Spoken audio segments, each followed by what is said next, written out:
It's time to spend some time with Rick. Take me out to the ball game. Take me out to the crowd. It's with the crowd. Buy me some peanuts and Cracker Jack. I don't care if I ever get back, for it's root for the Yankees. If they don't win, it's a shame, for it's 1, 2, 3 strikes, you're out at the old ball game. So what we're doing here, since it is now the postseason in Major League Baseball, and many of you have asked me to do some vlogs, videos on baseball, we're headed to the batting cages, and we need some bubble gum. So we're stopping at the local 7-Eleven, and we're gonna get ourselves some gummage to chewage, like the big league ball players that we are. Good evening. Lovely, lovely gumballs. Oh yeah. If this is proper. This is our ball bag that we carry stuff in when we go to the park. And this is a first baseman's mitt. It's shaped much differently because of this to shovel stuff out of the dirt. It's also a left-handed glove, belongs to Micah. This is another left-handed glove. It's an infielder's glove or a pitcher's glove because it is small in stature. This is one of my gloves. I don't use it very often. I just bring it for other chaps to use. This is my glove. This is the black glove that I use for either infield or outfield. Oh, that smells so good. Chalk. For playing stickball. We'll show you that another day. And then we've also got something in here called a wiffle ball. We'll explain that another day. Let's go to the batting cages.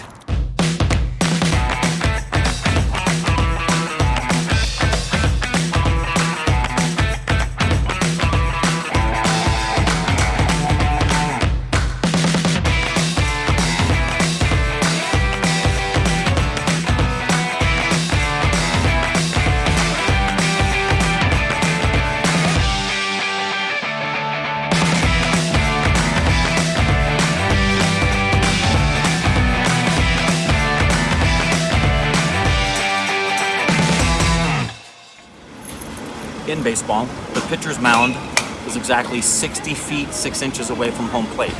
That's the distance that the pitcher pitches to the catcher. The pitcher and the catcher together are called the battery. And the batter steps into the batter's box, which is chalked off right by home plate. There's a strike zone, can talk about that another time. Variations in speed that Major League Baseball pitchers pitch. A breaking ball and an off-speed pitch can be as slow as 70 miles per hour, and a fastball can be as high as 100.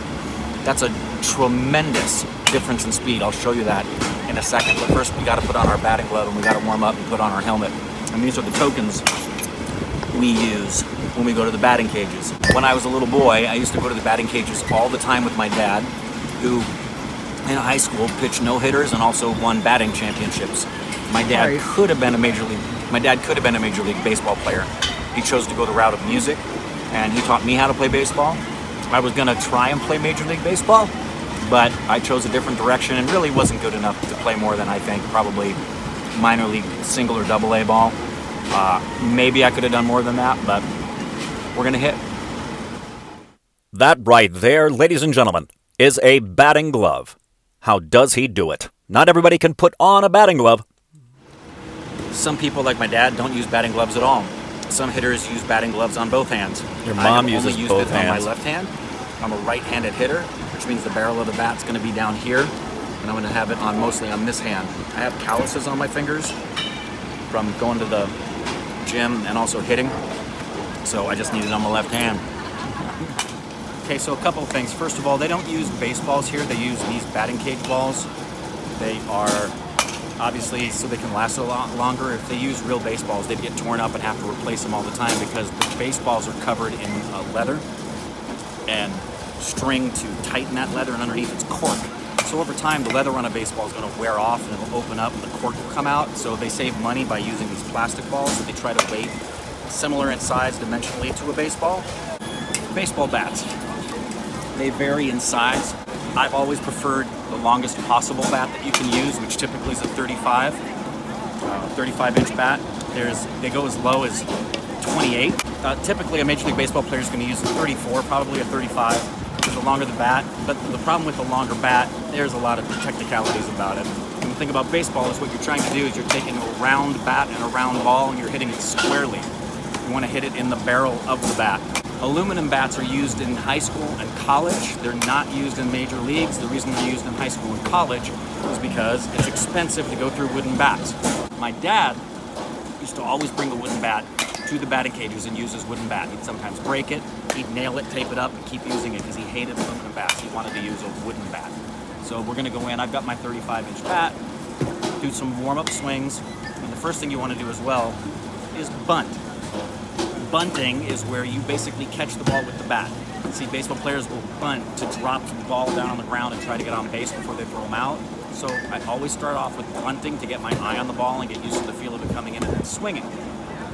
This is the 60-mile-an-hour cage. For people who are used to hitting major league speed stuff, 60 is really, really slow.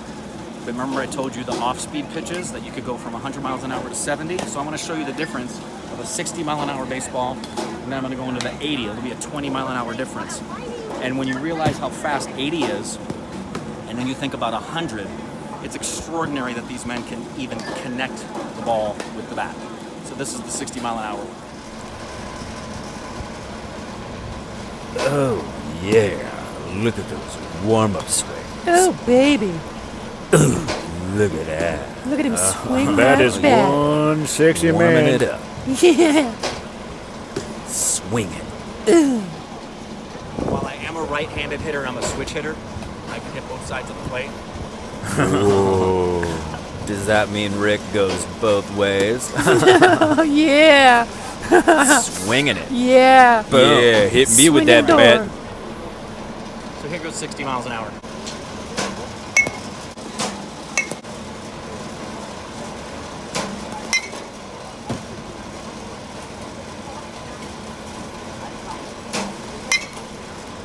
Boring. Yeah, we want to see some action. Yeah, going to the 80-mile-an-hour cage. This is boring, Rick. Oh, left-handed. Okay, maybe it's not so boring. No, it's still boring. There it is. 80 miles an hour, baby. Bring in that heat. Oh, yeah, baby.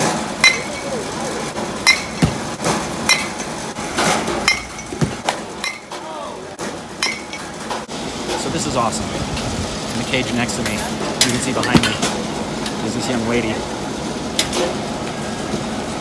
And her dad, reminds me of me and my dad. And he's talking to her, he's filming with her, he's telling her about her mechanics, he's telling her don't swing at that pitch, it's a good pitch not to swing at. Really beautiful. It's actually nice to see so many people out of the batting cages today. Right now, like the guy who just got out of the cage that I was in, very strong feeling as his coach. Could be his dad and his coach. My dad was my coach, and my dad. But he's in there. He's in uniform. They may have played a game, and now they're done with the game. They just come to hit of the cages. Always working on your swing. The mechanics of a baseball swing. There's a lot going on, and a lot that can screw up with your swing. And I think Micah may want to hit. Oh, yeah. Baby. Look at that lean and lanky man 6'3". going into the 70-mile-per-hour cage. What a man. Go lefty. Left-handed. Slim Jim. Bring it, Micah. Swing that bat. You the man.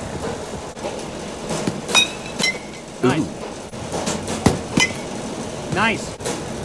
Nice. Nice. It's not just nice. That's pretty good. Pretty good. Whoa, hey, check it out, everybody. We got Rick at another angle. Ooh, Bango. baby. Ooh, home run. He can swing. Another home run. He can really swing. All this guy does is hit home runs. I think we get the idea, man. Yeah, you can hit a baseball, we get it. The mechanics on a swing really quick, and I can talk about this all day long. So mechanically, very quickly, I'm a right-handed hitter, obviously, but what a batter wants to do, they want to keep their elbow up. These are basic, like, little league beginning points, but all hitters have to review this. You'll see hitters want to keep this elbow up, and the reason they want to keep the elbow up, not all major leaguers do it, but they do that to remind themselves they want to be swinging down on the ball. They don't want to drop this shoulder and swing up at the ball, because you're probably going to pop it up or ground it out. You want to hit down on the ball, because if you hit down on the ball from here, you swing down, you're going to make contact with the ball and have better control over where the ball is going to go. And there's a lot that goes into the swing, because it starts with your timing.